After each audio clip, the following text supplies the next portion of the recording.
natin kung anong laman.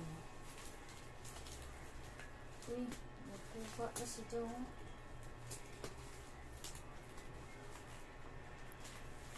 Ngunit tugunting na pala ito.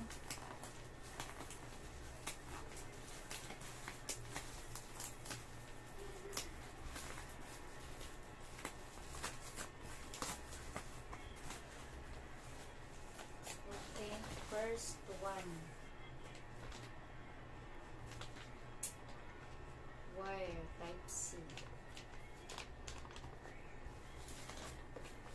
Next is micro wire. Micro USB wire.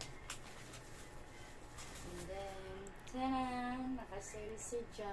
I got 300 plus adapter na mapilo-pilo lang dyan ko ang kanang duha.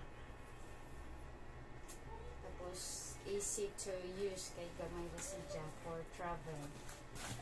And another one, ikot na dito.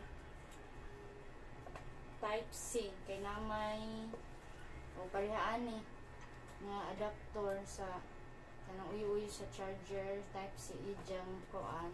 So, type C. Type C po sa dito isaksak sa cellphone ang kanidiri. So, this is my charger for travel in this one.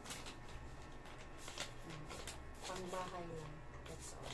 Thank you, Ugreen Philippines.